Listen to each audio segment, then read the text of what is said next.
I would not get excited about so-called alternative investments. You can get all kinds of different figures, but there's probably at least $1 trillion committed to buying, in effect, buying businesses. And if you figure they're going to leverage them, 2 for 1 on that, you may have $3 trillion of buying power trying to buy businesses in the U.S. market may be something over 30 trillion now, but there's all kinds of businesses that aren't for sale in that thing. So the supply-demand situation for buying businesses privately and leveraging them up has changed dramatically from what it was 10 or 20 years ago. And I'm sure it doesn't happen with your Winnipeg operation, but we have seen a number of proposals from private equity funds where the returns are really not calculated in a manner that, they're not calculated in a manner that I would regard as honest. And so it's not something. If I were running a pension fund, I would be very careful about what was being offered to me. If you have a choice in Wall Street between being a great analyst or being a great salesperson, the salesperson is the way to make it. If you can raise $10 billion in a fund and you get a 1.5% fee and you lock people up for 10 years, you and your children and your grandchildren will never have to do a thing if you are the dumbest investor in the world. Charlie? Well, I think what we're doing will work more safely than what he's doing. But I wish him well. Yeah, Brent, you sound like a guy that I would hope would be working for a public pension fund, because frankly, most of the institutional funds, we had this terrible right here in Omaha, and you can get a story of what happened with our Omaha Public Schools retirement fund, and they were doing fine, and until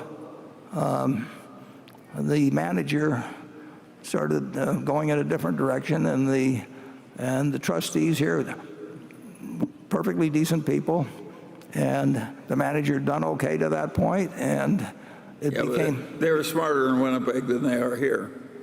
Yeah, well, that was pretty bad here. It's not a fair fight, actually, usually when a bunch of public officials are listening to people who are motivated to, who really just get paid for raising the money. Everything else is gravy after that. But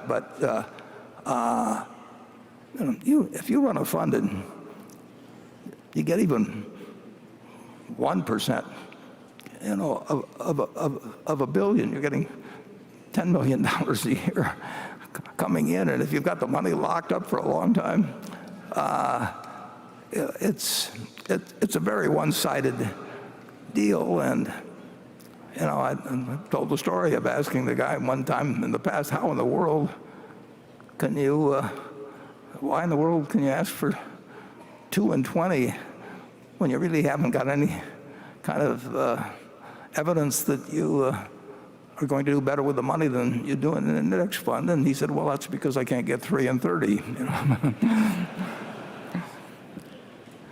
What I don't like about a lot of the pension fund investment is I think they like it because they don't have to mark it down as much as it should be in the middle of the panics. I think that's a silly reason to buy something, because you're given leniency in marking it down.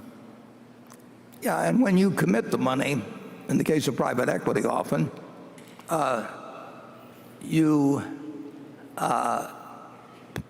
they don't take the money, but you pay a fee on the money that you've committed. And of course, you really have to have that money to come up with it at any time. And of course, it makes their return look better if you sit there for a long time in treasury bills, which you have to hold because they can call you up and demand the money, and they don't count that. They count it in terms of getting a fee on it, but they don't count it in terms of what the so-called internal rate of return is. It's not as good as it looks, and I really do think that when you have a group sitting as a state pension fund, Warren, all they're doing is lying a little bit to make the money come in. well, that sums it up.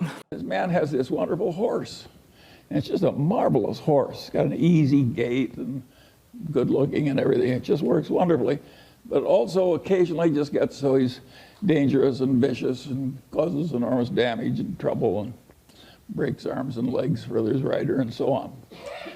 And he goes to the vet and says, "What can I do about this horse?" And the vet says, "That's a very easy problem, and I'm glad to help you." He says, "What should I do?" And the man says, "The next time your horse is behaving well, sell it."